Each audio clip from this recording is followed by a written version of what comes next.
Okay, hi guys, welcome back to the Audio Levels channel. Welcome back to another review. If you're returning, welcome back. If you are new here, please go ahead and subscribe if you like this review. Today we are taking a look at the Zetian Wu by Tangzu. It is a 14.5mm planar earphone, and this one is very, very special. For those that don't know, one of my favourite earphones of all time, and still favourite earphones today, is the original Tin Hi-Fi P1, one of the first planar magnetic driver earphones, and I still think it has yet to be beat because the way this one presents has such a holographic 3D presentation that it really stands out as something special. For me, that was something that the timeless 7 Hz couldn't match. Yes, it had a better bass response. Then we went to the Rap2Go Hook X, and we also have just recently released a review of the Salnots Dioko, but nothing has really got me away from the P1. But even then, the P1 has been a special sort of earphone for me where I wouldn't exactly use it. I love the way planar sound, but I wouldn't be using it for bass heavy music. I would be using it for EDM, rap, hip hop, that sort of stuff. And I would typically stick to tribrids for that purpose, because the planars, I felt that with the 7 Hz and the other earphones, the other planar earphones that I'd heard, you were losing some of that 3D presentation and sacrifice for greater bass. With this, the Zetian Wu, or Tangzu, who are a company that I have never heard of before, and there's just so many companies coming out now that you'll never hear about, you'll never know who they are. This one feels very special. The packaging and the accessories and everything are a little bit over the top, but overall the tuning, the sound quality, it's all there, and I really like the design of it. So as always, everything's been repackaged so that I don't need to do a separate unboxing video, and I can talk about the earphones as I'm opening. So if you look at the box, it is a very cool design.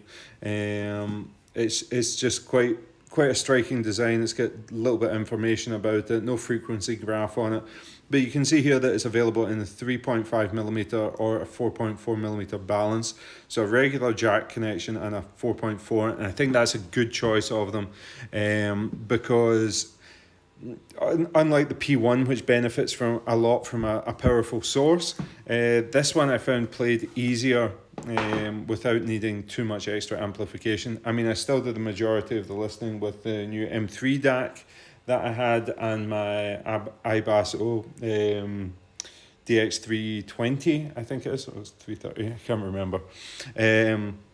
Open the package, this pretty typical box. If you've ever seen anything by Fearless Audio, it's a very similar sort of box, and you have this little insert card on it that just says thank you for choosing. It's a nice little touch and adds a little bit of class to the presentation. When you open it up, it looks very impressive, but again, with things like this, it's adding extras to the overall cost. The design of the box and stuff is to get attention on them.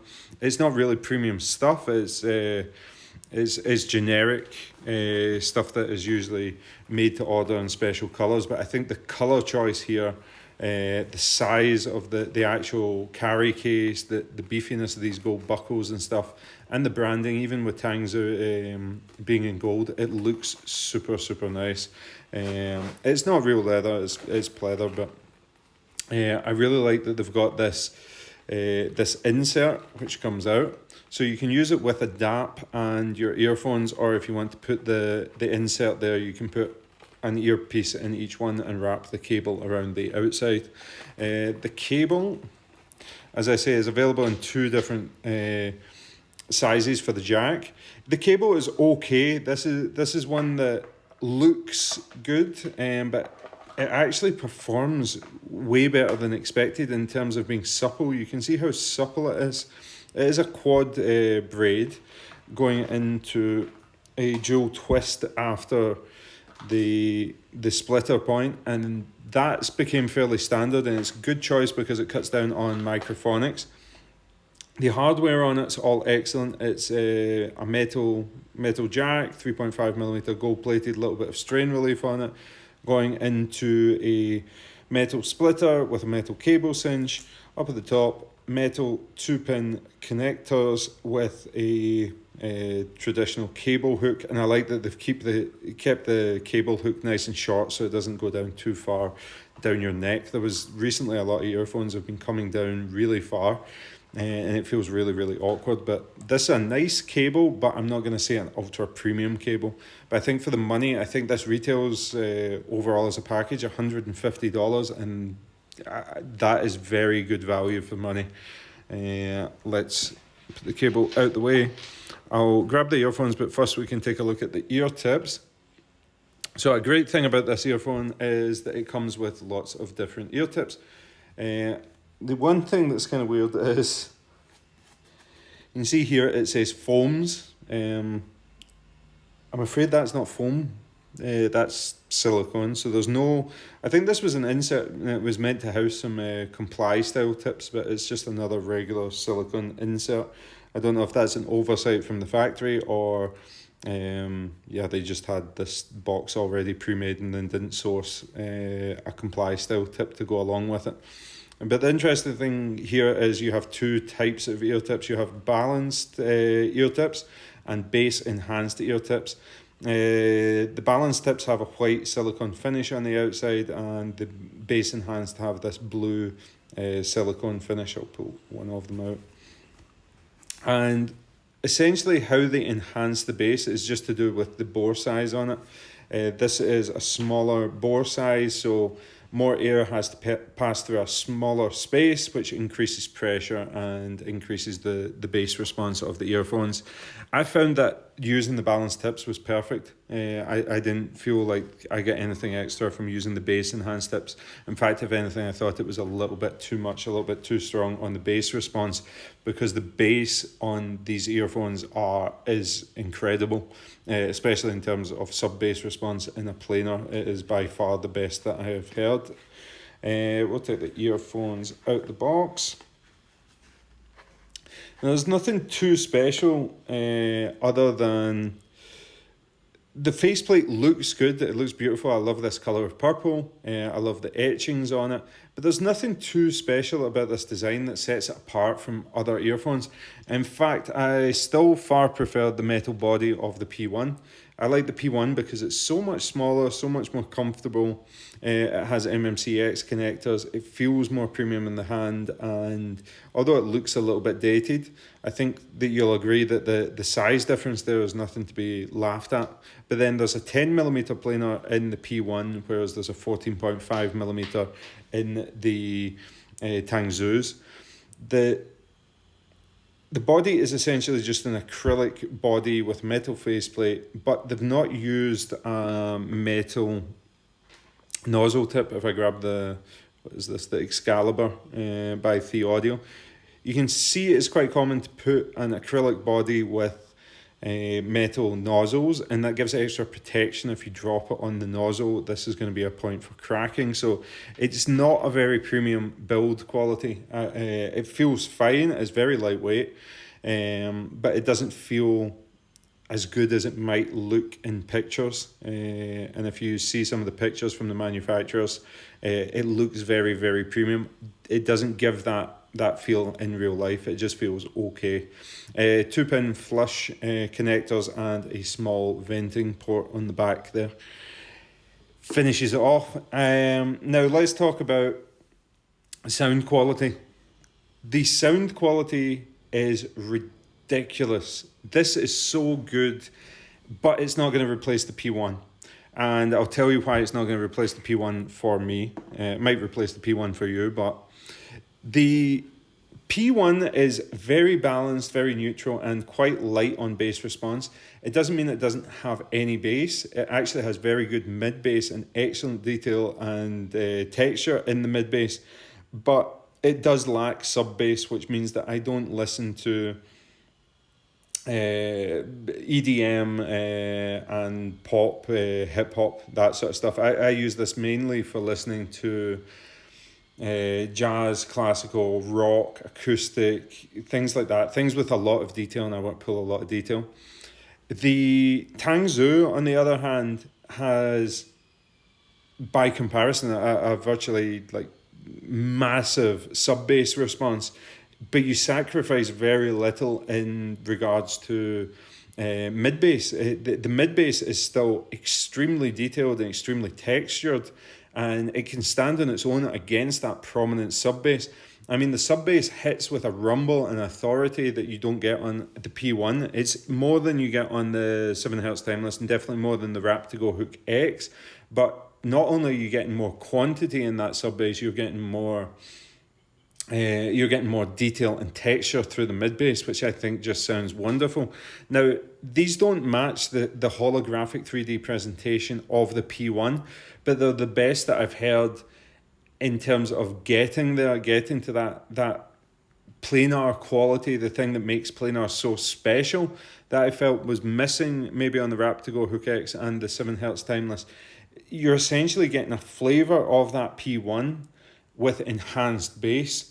Everything is maybe a lot more smooth through the mid-range, but there's still lots and lots and lots of detail to be pulled out, and it seems like the notes hang and float in the presentation as opposed to just be thrown directly at you. It's almost like you can pick out, like, oh, here's vocals, and over here's some stringed instruments, and it's sort of like you're searching around in your mind for where the sound is coming. That's the quality of a P1 or a planar magnetic headphone that everybody talks about, that makes it such a special experience and such a time when we've got electric drivers, electrostatic drivers coming, we've got tribrids, we've got all those other things that retail far more expensive than the planar headphones do.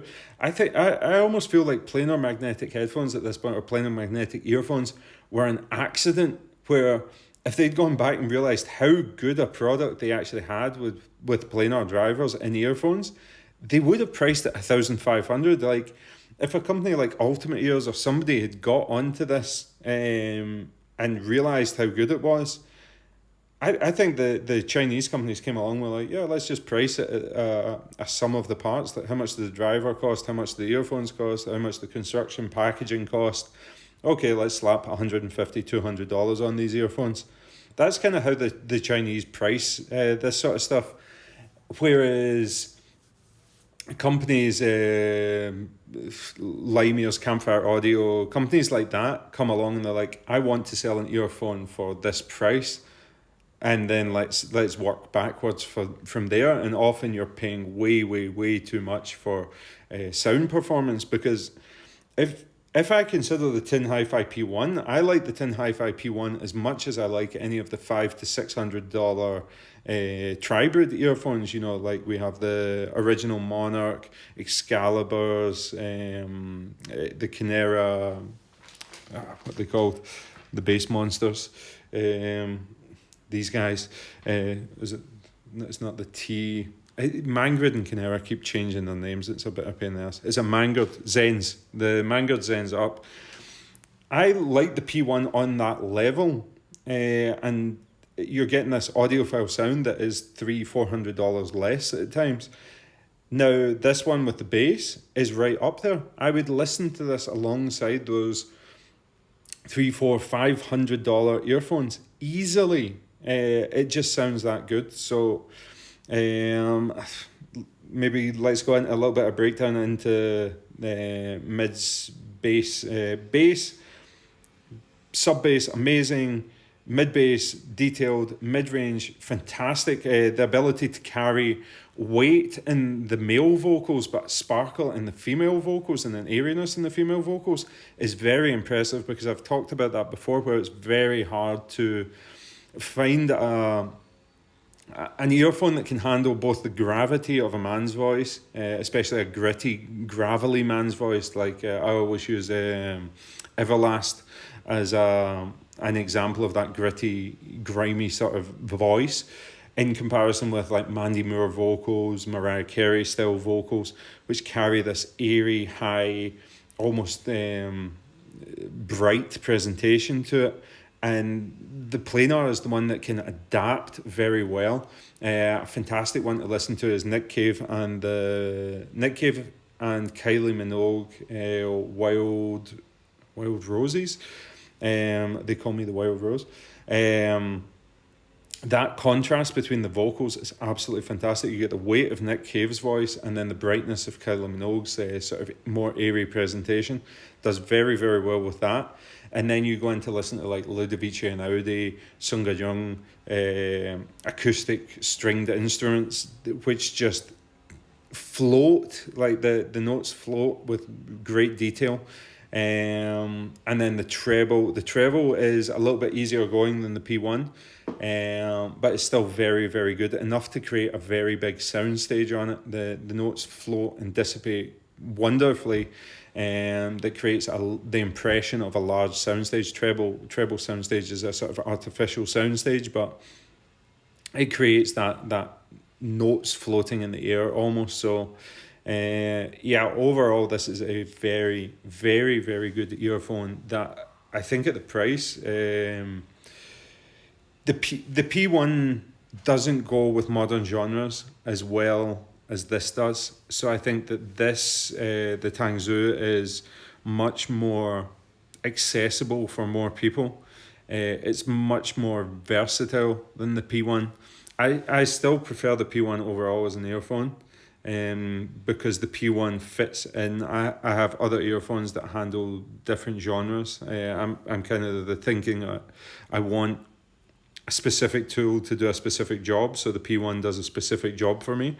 But if I was looking to buy 1 or 2 earphones, I think this would be in heavy consideration as one of, if I was putting together a collection of 2 or 3 earphones under $500, this is going to be 100% in that list. And I'll maybe do a separate video of that, like the perfect earphone collection. So like maybe a monitoring earphone, a bass earphone, and a good all-rounder. And this fits in as the good all-rounder. Absolutely fantastic debut for what I know. I've never had the Tangzu, as I say. It's just really, really good. I think it's one of the best planars out there just now. P1's still up there for me, but I would take this over the 7Hz and the Raptigo Hook X, even though I think they're more expensive. So fantastic earphone. Thank you again for watching. As I say, please subscribe if you enjoy this review. If you have any comments and stuff, please let me know down below. Let me know if there's anything else you want to see. And of course, subscribers can always, if you're subscribed to the channel, leave a comment down below. If you're wanting a recommendation, leave your budget, the type of music you listen to, and I'll tell you what I would do. That's not to say what you should do, but it's what I would do in the same position. So if you like some of the earphones that I like, that could be a good starting point for you to make a purchase based off of. So thank you very much, guys. It's good to be back, and I will see you on the next video, which is probably going to be a cheapie. Let's do KZ ZS10 Pro.